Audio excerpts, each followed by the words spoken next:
میرے محترم سامعین، میں نے آپ کے سامنے قرآن مجید کی ایک آیت تلاوت کی ہے جس میں اللہ تبارک و تعالی نے یہ بات فرمائی ہے کہ یقیناً میرے نزدیک تم میں سے سب سے زیادہ معزز وہ ہے جو تم میں سے سب سے زیادہ متقی اور پرہیزگار ہے۔ متقی اور پرہیزگار سے مراد تقوی ہے۔ متقی اور پرہیزگاری سے یہ ہے کہ وہ آدمی جس کے دل میں ہر وقت اللہ کا خوف ہو۔ اور اللہ کا خوف کیسا ہونا چاہیے؟ اللہ کا خوف کے بارے میں آتا ہے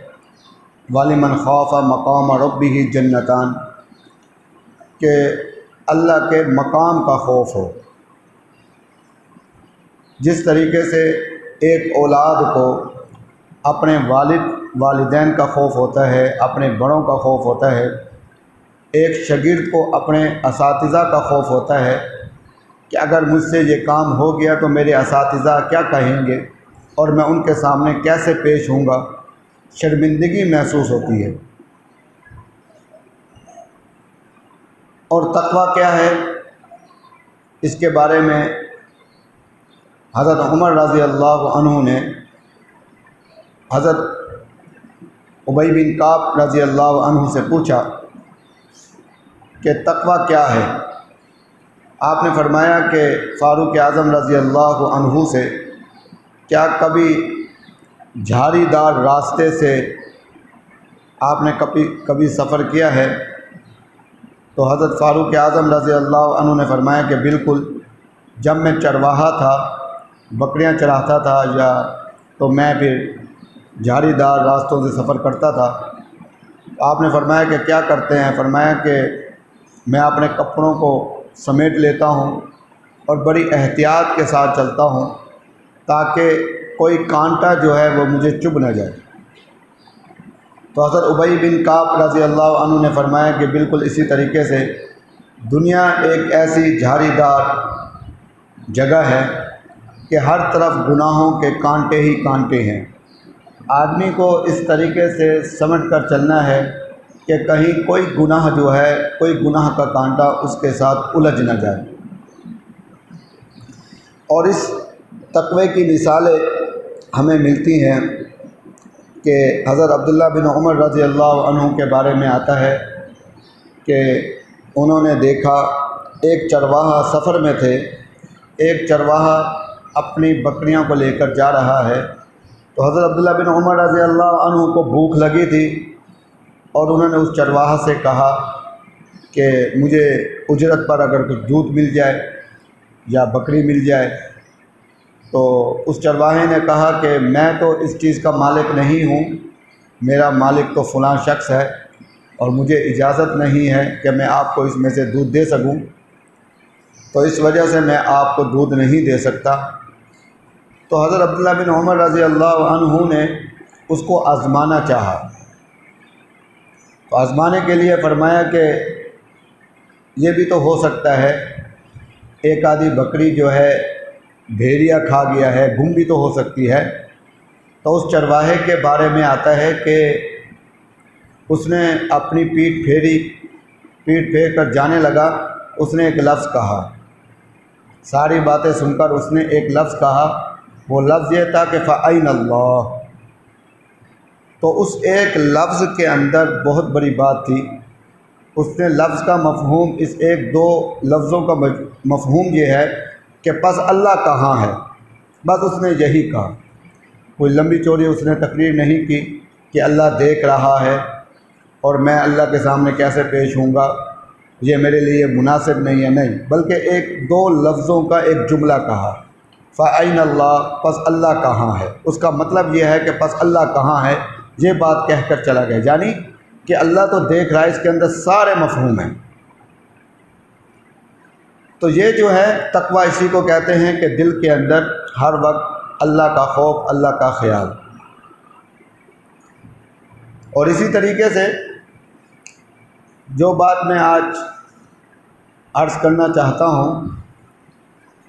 وہ یہ ہے کہ ہم میڈیا پر سن رہے ہیں اور دیکھ رہے ہیں، اخباروں میں بھی خبر آئی ہے کہ شام کے اندر حضرت عمر بن عبدالعزیز رحمۃ اللہ علیہ کی قبر کو کھولا گیا اور ان میں سے ان کی جسم اطہر کو نکالا گیا اور اس کی بے حرمتی کی گئی شام کے اندر، اور ان کی زوجہ مطہرہ حضرت فاطمہ بن عبد الملک رحمۃ اللہ علیہ کی قبر کو بھی شک کیا گیا اور ان کو بھی وہاں سے نکالا گیا، ان کی بھی بے حرمتی کی گئی۔ اب حضرت عمر بن عبدالعزیز رحمۃ اللہ علیہ کی بے حرمتی کیوں کی اور یہ کرنے والے کون تھے؟ یقیناً وہ لوگ ہیں جو حضرت عمر بن عبدالعزیز رحمۃ اللہ علیہ سے بغض رکھتے ہوں گے یا مسلمانوں سے بغض رکھتے ہوں گے، مسلمانوں کے مخالف ہوں گے۔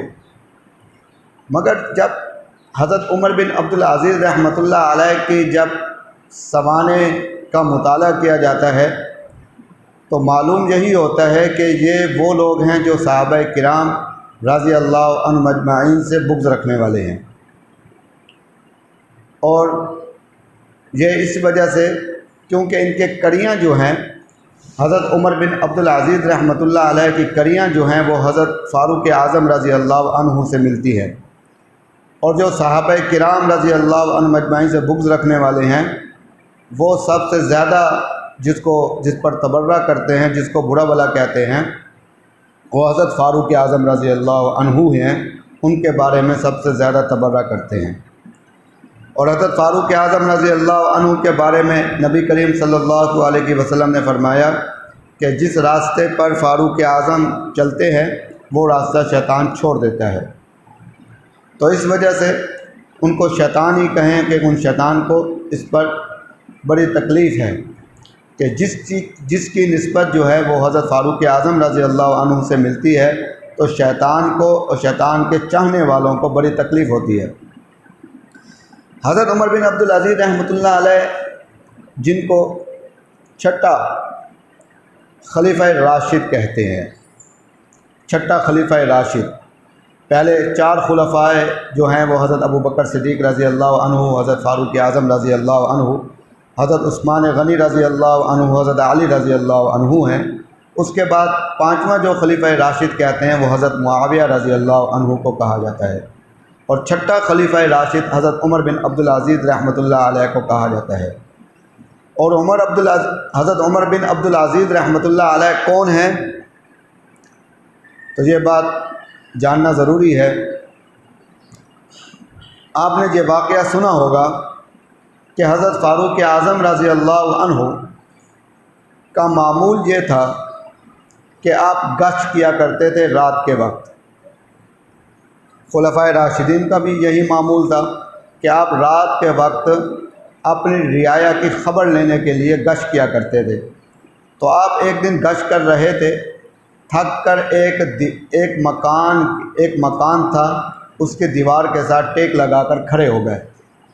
جب ٹیک لگا کر کھڑے ہو گئے تو اس مکان کے اندر سے آوازیں آ رہی تھیں اور محسوس ہوتا تھا کہ وہ ماں بیٹی کی آواز ہے۔ تو ایک بڑی عمر کی آواز تھی، ایک چھوٹی عمر کی، اور وہ عورتوں کی آواز ہی محسوس ہوتی تھی۔ تو بولنے میں بھی پتہ لگ گیا، تو وہ کہہ رہی تھی کہ ماں جو ہے وہ بیٹی کو کہہ رہی تھی کہ بیٹی آج کل حالات تنگ ہیں تو ایسا کرو کہ دودھ میں پانی ملا دو تو ذرا اچھی کمائی ہو جائے گی۔ تو بیٹی کہنے لگی کہ اماں کہ امیر المومنین نے سختی سے منع کیا ہوا ہے کہ کوئی شخص بھی کسی چیز کے اندر ملاوٹ نہ کرے، تو دودھ میں پانی ملانا یہ ملاوٹ ہے، تو اس سے امیر المومنین نے حکم جاری کیا ہے کہ اس کی سزا بھی مقرر کی ہے اور یہ غیر قانونی بھی ہے۔ تو اس پر اس بیٹی نے یہ بات کہی، تو ماں نے کہا کہ بیٹی وہ امیر المومنین تو یہاں پر موجود نہیں ہے، تم ہو اور میں ہوں اور کسی کو معلوم بھی نہیں ہے، تو کیسے معلوم ہوگا کہ دودھ کے اندر پانی ہے؟ تو کوئی دیکھ بھی نہیں رہا۔ تو اس نے یہ بات کہی کہ امیر المومنین، تو بیٹی نے یہ بات کہی کہ امیر المومنین تو نہیں دیکھ رہے مگر اس کا جو خدا ہے، جو اللہ ہے، مالک ہے، جو خالق ہے، وہ تو دیکھ رہا ہے۔ یہ بات سن کر پھر وہ دودھ میں پانی نہیں ملایا گیا۔ حضرت فاروق اعظم رضی اللہ عنہ اس لڑکی کے اس بات کو سن کر بڑے متاثر ہوئے اور وہ گھر چلے گئے۔ تو اس لڑکی کے لیے انہوں نے رشتہ بھیجا اپنے بیٹے کا، جن کا نام حضرت عاصم تھا۔ حضرت عاصم، اپنے بیٹے عاصم کے لیے رشتہ بھیجا۔ تو جب رشتہ بھیجا تو وہ اسی عاصم کے لیے رشتہ، اس لڑکی سے جو ہے وہ اولاد چلی۔ اس میں سے دوسری نسل پہ عمر بن عبدالعزیز رحمۃ اللہ علیہ جو ہے وہ پیدا ہوئے۔ اور اس کے بارے میں حضرت فاروق اعظم رضی اللہ عنہ کے بارے میں یہ بات آتی ہے کہ انہوں نے خواب بھی دیکھا۔ انہوں نے خواب دیکھا کہ میرے ہی اولاد میں سے ایک شخص پیدا ہوا ہے اور وہ میرے طریقے سے عدل و انصاف کرے گا اور پوری دنیا پر عدل کرے گا، اور اس کی نشانی یہ ہوگی کہ اس کے ماتھے پر ایک زخم ہوگا، گہرا زخم ہوگا۔ تو وہ گہرا زخم جو ہے وہ حضرت عمر بن عبدالعزیز رحمۃ اللہ علیہ کو جب سلطنت ملنے سے پہلے ان کے ماتھے پر وہ گہرا زخم لگا، اور وہ خچر کے لات مارنے سے ان کو چوٹ لگی اور وہ گہرا زخم بنا۔ تو حضرت فاروق اعظم رضی اللہ عنہ اپنے خاندان میں، اپنی اولاد میں دیکھا کرتے تھے کہ بھئی وہ کون ہے کہ جس کے ماتھے پر جو ہے گہرا زخم ہو اور وہ میرے ہی طرح کا عدل و انصاف قائم کرے گا۔ تو یہ دیکھتے رہے اور ان کی زندگی ختم ہو گئی، اور اس کے بعد اس بات کو سینہ بسینہ یہ بات آگے چلتی رہی، اس خواب کا ذکر آگے چلتا رہا۔ اور حضرت فاروق اعظم رضی اللہ عنہ کے بیٹے حضرت عبداللہ بن عمر رضی اللہ عنہ ہمیشہ کہا کرتے تھے کہ میرے والد نے جو خواب دیکھا ہے، معلوم نہیں وہ خوش قسمت آدمی کون ہے کہ جس کی نشانی یہ ہوگی اس کے ماتھے پر گہرا زخم ہوگا۔ تو حضرت عمر بن عبدالعزیز رحمۃ اللہ علیہ جب پیدا ہوئے تو اس وقت انہوں نے تربیت جو پائی ہے وہ صحابہ کرام رضی اللہ عنہم اجمعین سے تربیت پائی ہے، اور خاص طور پر حضرت عبداللہ بن عمر رضی اللہ عنہ سے انہوں نے تربیت پائی ہے۔ تو عمر بن عبدالعزیز رحمۃ اللہ علیہ جو ہیں وہ ایسے عادل جو ہے وہ حاکم تھے کہ ان کو اسی وجہ سے ان کا سب سے بڑا کام یہ تھا کہ انہوں نے صحابہ کرام رضی اللہ عنہم اجمعین کے جو 5 خلفائے راشدین تھے، انہوں نے ان کے بعد بادشاہت منتقل ہو چکی تھی، خلفائے راشدین والا نظام ختم ہو چکا تھا۔ تو حضرت عمر بن عبدالعزیز رحمۃ اللہ علیہ کے سب سے بڑی بات یہ تھی، انہوں نے خلفائے راشدین کا نظام جو ہے اپنے دور کے اندر، جدید دور کے اندر نافذ کر دیا۔ جب انہوں نے اس دور کو نافذ کیا، ان کی مقبولیت میں اور ان کے تقوی میں اس قدر اضافہ ہوا کہ لوگ ان کو چاہنے لگے۔ حضرت عمر بن عبدالعزیز رحمۃ اللہ علیہ کے بارے میں یہ بات آتی ہے کہ ان کی شادی ہوئی عبد الملک بن مروان کی بیٹی سے، اور عبد الملک بن مروان جو ہے وہ بادشاہ تھے، وہ اس وقت کے بادشاہ تھے۔ اور حضرت عمر بن عبدالعزیز رحمۃ اللہ علیہ کو حضرت عبد الملک بن مروان نے چھوٹی عمر کے اندر مدینہ منورہ کا گورنر مقرر کیا۔ اور جب صحابہ کرام رضی اللہ عنہم اجمعین کے دور کے اندر یہ تھا کہ جو بھی حکومتیں چلتی تھیں، خلفائے راشدین کا جو دور تھا، ان دور کے اندر سب سے بڑی بات یہ تھی کہ شورا کے منبر شرعی نظام ہوتا تھا، یعنی صحابہ کرام رضی اللہ عنہم اجمعین، علماء کرام کے ایک شورا تنظیم ہوتی تھی، جو بھی فیصلہ ہوتا تھا وہ شرعی نظام ہوتا تھا۔ پہلے شورا اس کو دیکھتی تھی، پھر اس کے بعد امیر المومنین دیکھتا تھا۔ تو حضرت معاویہ رضی اللہ عنہ کے بعد جو ہے یہ معاملہ ختم ہو چکا تھا۔ جو بادشاہ بنتا تھا وہ بادشاہ اپنی مرضی سے فیصلہ کرتا تھا، اور جس علاقے کا جو گورنر بنتا تھا وہ اپنی مرضی سے فیصلہ کرتا تھا، جو فیصلہ کرے، چاہے کسی جس سزا پر اسلام نے اجازت نہیں دی قتل کی اس پر قتل کر دے، چاہے اس کو قتل نہ کرے معاف کر دے۔ تو اس طرح کا نظام تھا اور شرعی نظام نہیں تھا، علماء کے ساتھ تعلق نہیں تھا ان کا۔ حضرت عمر بن عبدالعزیز رحمۃ اللہ علیہ کے تقوی کے بارے میں اتنا مشہور تھا کہ یہ متقی اور پرہیزگار ہیں، تو انہوں نے عبد الملک بن ولید نے، عبد الملک بن مروان نے ان کو یہاں کا مدینہ منورہ کا گورنر منتخب کیا کہ آپ گورنر بنیں۔ جب یہ گورنر بنے تو گورنر بننے سے پہلے انہوں نے کہا کہ میں گورنر نہیں بنتا مگر میری کچھ شرائط ہیں۔ میں کہا کیا شرائط ہیں؟ فرمایا کہ مجھے اس پر مجبور نہیں کیا جائے گا کہ میں دوسرے گورنروں کے جیسے دوسرے گورنر جو ہے ظلم کرتے ہیں کہ میں بھی ظلم کروں، یعنی انہوں نے اس کو ظلم کہا کہ اپنی مرضی سے فیصلہ کرتے ہیں اور میں ظلم نہیں کروں گا۔ تو اس بادشاہ نے کہا کہ عبد الملک بن مروان نے کہا کہ آپ ٹھیک ہے، آپ کو اختیار ہے۔ تو ان کو پھر مدینہ منورہ کا گورنر بنایا گیا۔ جب گورنر بنایا گیا تو سب سے پہلا کام انہوں نے یہ کیا، گورنر بننے کے بعد مدینہ منورہ کے جو بڑے بڑے علماء تھے، جو متقی اور پرہیزگار تھے، ان کو اپنی شورا میں شامل کیا اور ان سے یہ بات کہی کہ آپ نے مجھے بتلانا ہے کہ جہاں پر کوئی ظلم ہو آپ نے مجھے اطلاع دینی ہے۔ آپ کا میرے ساتھ رابطہ ایسے رہے گا کہ آپ مجھ سے ملاقات ہر وقت کر سکتے ہیں اور آپ مجھے بتائیں گے، میں اس کی روک تھام کروں گا۔ اور دوسرا یہ ہے کہ جو بھی فیصلہ ہوگا، جو بھی معاملہ کرنا ہوگا، پہلے میں آپ سے پوچھوں گا شرعی لحاظ سے یہ معاملہ کیسا ہے، اس کے بعد میں اس پر فیصلہ کروں گا۔ اسی طریقے سے جب عبد الملک بن مروان نے جو ہے وہ حرم شریف کے بارے میں، مدینہ منورہ مسجد نبوی کی توسیع کے بارے میں کہا، جو اس کی حجرہ مبارک تھے،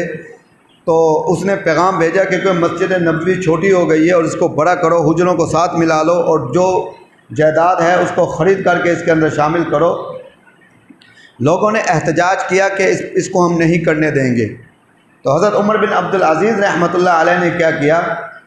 لوگوں کے احتجاج کی وجہ ان پر جب بات پہنچی تو انہوں نے علماء کو بلایا کہ شرعی لحاظ سے کیا ہم نبی اسلام کے حجرہ مبارک کو شہید کر سکتے ہیں یا نہیں کر سکتے، اور مسجد نبوی کو وسیع کر سکتے ہیں یا نہیں کر سکتے۔ تو علماء نے قرآن و حدیث کی روشنی میں یہ فتویٰ دیا کہ ہم کر سکتے ہیں۔ جب یہ بات کہی گئی تو ان کی حکمت عملی یہ تھی کہ شریعت کے مطابق کام بھی ہو گیا اور علماء کی وجہ سے وہ لوگ جو عوام تھی وہ مطمئن بھی ہو گئے، بھئی یہ شرعی کام ہے، غیر شرعی کام نہیں ہے۔ اگرچہ ہم محبت میں کھڑے تھے مگر محبت اسی میں ہے کہ مسجد نبوی کو توسیع کیا جائے۔ انہوں نے اس گورنری دور کے اندر جو ہے وہ معاملات کیے کہ لوگوں کے اندر مقبولیت پیدا ہو گئی۔ جب مقبولیت پیدا ہو گئی تو اسی طریقے سے ان کے جو عبد الملک بن مروان تھا، جب وہ فوت ہو گیا تو اس نے اپنے بیٹے کو، اس وقت دور یہ تھا کہ اپنی اولاد کی طرف یہ وراثت ہوتی تھی، بادشاہت جو ہے وراثت ہوتی تھی، انہوں نے اپنے دو بیٹوں کو سلیمان بن عبد الملک اور ولید بن عبد الملک کو منتخب کیا۔ ولید بن عبد الملک بڑا تھا اور سلیمان بن عبد الملک چھوٹا تھا، تو ان دونوں کو کہا کہ پہلے ولید بن عبد الملک بنے گا بادشاہ، وصیت کی، منتخب کیا۔ اگر ولید بن عبد الملک فوت ہو جائے تو اس کے بعد سلیمان بن عبد الملک میرا چھوٹا بیٹا جو ہے، یہ دوسرا بیٹا جو ہے یہ بادشاہ بنے گا۔ تو جب ولید بن عبد الملک جو ہے بادشاہ بنا عبد الملک کے بعد، عبد الملک بن مروان کے بعد، تو پھر اس نے عمر بن عبدالعزیز رحمۃ اللہ علیہ جو اس کے بہنوئی تھے اس کو گورنری سے معزول کر دیا، اور معزول کر کے اس نے ان کو اپنا مشیر بنایا۔ جب مشیر بنایا تو ان کے اندر عادت یہ تھی کہ ہر جو غیر شرعی کام ہوتا تھا وہ اس پر ولید بن عبد الملک کے سامنے ڈٹ جاتے تھے، یہاں تک کہ ولید بن عبد الملک ان سے بڑا خفا تھا۔ جو وہ فیصلہ کرتا تھا تو اس کے سامنے یہ ڈٹ جاتے تھے، بھئی آپ نے یہ غیر شرعی کام کیا ہے، جس کو آپ نے قتل کیا ہے، شریعت کے اندر اس کو قتل کرنا نہیں بنتا تھا۔ حضرت عمر بن عبدالعزیز رحمۃ اللہ علیہ کی سب سے بڑی بات یہ ہے کہ وہ عالم بھی تھے، محدث بھی تھے اور فقیہ بھی تھے، اور عالم تھے، ساری بات کو جانتے تھے، اور ان کا اپنے اساتذہ سے تعلق بھی تھا اور علماء ان کے قریب بھی تھے، تو ان کا ایک ذہن تھا اور بڑے متقی اور پرہیزگار تھے، اور ہر وقت جو ہے موت کو یاد کر کر روتے تھے۔ تو وہ پھر ولید بن عبد الملک جب فوت ہو گیا، اس کے بعد اس کا بھائی سلیمان بن عبد الملک آیا۔ سلیمان بن عبد الملک ان سے بڑی محبت کرتا تھا، یہ اس کے ساتھ بھی یہ معاملہ کرتے تھے، اس کو غصہ بھی آتا، پھر بھی وہ اس کے ساتھ پیار کرتا۔ تو سلیمان بن عبد الملک جب فوت ہونے لگا تو وہ جس بیماری کے اندر مبتلا تھا، تو اس کے ساتھ جو مشیر اس کا تھا، ایک عالم تھے جو ان کے پاس بیٹھتے تھے، تو وہ بہت بڑے عالم تھے۔ تو سلیمان بن عبد الملک نے مشورہ کیا کہ میں اپنے بیٹے کو، جو میرے بیٹے ہیں دو، ایک تو داؤد نام ہے، دوسرا اس نے کہا کہ ایک بیٹا اور ہے، تو میں کیا اس کو بادشاہ نہ نامزد کر دوں؟ تو اس نے، جو اس وقت کے بزرگ تھے، انہوں نے کہا کہ سلیمان بن عبد الملک تو ایسے آدمی کو منتخب کر کے جا جو تیرے لیے صدقہ جاریہ بنے، جو متقی اور پرہیزگار ہو۔ تو انہوں نے مشورہ دیا کہ تم عمر بن عبد العزیز کو منتخب کر۔ انہوں نے کہا کہ اگر میں، سلیمان بن عبد الملک نے کہا کہ اگر میں ان کو منتخب کرتا ہوں، ہو سکتا ہے کہ ہمارے خاندان میں پھوٹ پڑ جائے۔ انہوں نے کہا جی بس اللہ خیر کرے گا، پھوٹ نہیں پڑے گی، اس کے بعد تم اپنے بھائی کو منتخب کرو۔ عمر بن عبد العزیز جو ہے وہ بادشاہ بنے گا، اگر یہ نہ بنا اس کے بعد میرا بھائی جو ہے وہ بادشاہ، اس کے بعد میرا بھائی بادشاہ بنے گا۔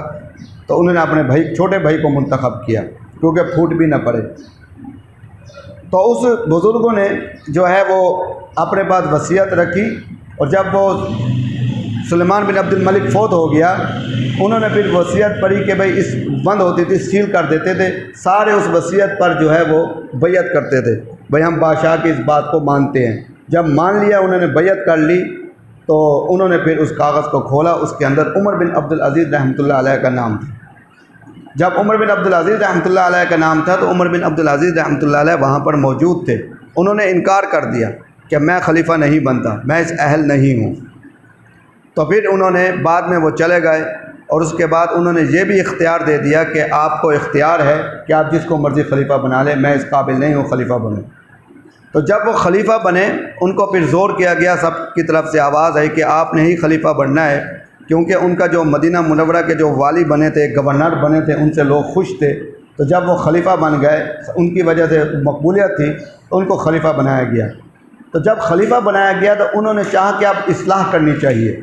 جو سب سے اہم پہلو ہے، اصلاح کرنی چاہیے۔ انہوں نے کہا کہ اصلاح، سب سے پہلے اصلاح یہ ہے کہ جو بادشاہی خاندان ہے، ان کے پاس اتنے اثاثے ہیں جو عوام سے، بیت المال سے لیے گئے ہیں، اثاثے جو بیت المال سے اثاثے لیے گئے ہیں، اب اصلاح کیسے ہو؟ عمر بن عبد العزیز رحمۃ اللہ علیہ نے سب سے پہلی اصلاح یہ کی، جب ان کو خلیفہ ہونے کا حلف لیا گیا ان سے، تو ان کے لیے تقریباً اونٹ، گھوڑوں کی ایک قطار جو ہے ان کے لیے آئی، یعنی کہ اس وقت جو ہے 600 افراد ان کی سیکورٹی کے لیے آئے۔ سب سے پہلا کام انہوں نے یہ کیا کہ حلف لینے کے بعد انہوں نے ان سواریوں میں سے جس خچر پر وہ آئے تھے، اس خچر کو ڈھونڈا۔ اتنی سواریاں تھیں کہ ان کے استقبال کے لیے بھی، خلیفہ کے استقبال کے لیے یہ استعمال ہوتے تھے، اور آگے سیکورٹی تھے، گارڈ تھے جو ان کی حفاظت پر مامور ہوتے تھے۔ انہوں نے سب سے پہلے یہ کام کیا کہ وہ خچر ڈھونڈا خود، اور خچر پر بیٹھے اور فرمایا کہ یہ سب کیا ہے؟ انہوں نے فرمایا کہ آپ کی سیکورٹی کے لیے آپ نے فرمایا کہ ان سب کو بیت المال میں جمع کرا دیں، اور جو میرے ملازم ہیں ان کو جو ہے کسی اور کام لگا دیا جائے، جو میری سیکورٹی کے لیے مجھے اس کی ضرورت نہیں ہے۔ اور دوسرا کام انہوں نے یہ کیا کہ انہوں نے سارے خاندان کے تمام افراد کو اکٹھا کیا اور ان سے کہا کہ تمہارے پاس جتنی دولت بھی ہے، بیت المال سے تمہیں ملی ہے، جو تمہارے پاس تمہیں دیے گئے ہیں جو ہے اثاثے، وہ سارے تمہیں جو ہے وہ بیت المال میں جمع کرانے پڑیں گے۔ ان سب نے اس پر انکار کیا اور مخالفت کی۔ انہوں نے اس پر عمل کرنے کے لیے سب سے پہلے انہوں نے اپنے جتنے اثاثے تھے وہ سارے بیت المال میں جمع کرا دیے، یہاں تک کہ انہوں نے اپنی بیوی کو جو ہار ملا تھا ان کے والد کی طرف سے، وہ ہیرے کا ہار تھا، بڑا قیمتی تھا، انہوں نے وہ ہار بھی اپنی بیوی سے کہا کہ یہ بھی بیت المال سے ملا ہوا ہے اور تمہارے والد نے تمہیں دیا ہے، یا تو تم اسے پسند کرو یا مجھے پسند کرو، نہیں تو اگر مجھے پسند کرتے ہو، میرے ساتھ رہنا چاہتے ہو، تو پھر یہ ہار تمہیں بیت المال میں جمع کرانا پڑے گا۔ تو ان کی بیوی نے اس کو ترجیح دی کہ میں آپ کے ساتھ رہنا چاہتی ہوں، تو انہوں نے اس ہار کو بھی، جو ہار تھا وہ بھی بیت المال میں جمع کرا دیا۔ یعنی اس قدر ان کی زندگی ہو گئی تھی کہ فاقے والی زندگی ہو گئی تھی، بادشاہ ہونے کے باوجود بھی ان کی زندگی فاقے والی ہو گئی تھی۔ اور ان کے بارے میں کسی نے کہا، جب وہ عمر بن عبدالعزیز رحمۃ اللہ علیہ نے تقریباً 2 سال کچھ مہینے حکومت کی اور بے مثال حکومت کی، سارے جتنے بھی بڑے بڑے خاندان سے ان کے پاس جتنے اثاثے تھے بیت المال میں جمع کرائے، اپنے اثاثے بھی بیت المال میں جمع کرائے، اور اتنی سادگی تھی، سادگی کے اندر زندگی گزاری، اور اس قدر محنت کرتے تھے کہ رات دن محنت کرتے تھے،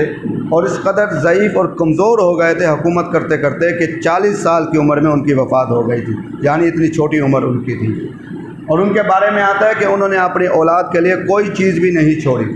جب وہ فوت ہونے لگے تو علماء نے کہا ان سے، جو ان کے قریب تھے، مشیر تھے، انہوں نے کہا کہ آپ اپنی اولاد کے لیے کوئی وظیفہ مقرر کر جائیں۔ تو آپ نے فرمایا کہ اگر میری اولاد نیک ہے تو یہ اللہ کی پناہ میں ہے، تو اللہ ان کے حفاظت کرے گا، اللہ ان کو رزق کھلائے گا۔ اگر نیک نہیں ہے تو پھر مجھے ایسی اولاد کے لیے ضرورت نہیں ہے۔ تو حضرت عمر بن عبدالعزیز رحمۃ اللہ علیہ ایک ایسے خلیفہ راشد تھے جن کے بارے میں یہ کہا جاتا ہے کہ وہ متقی اور پرہیزگار تھے،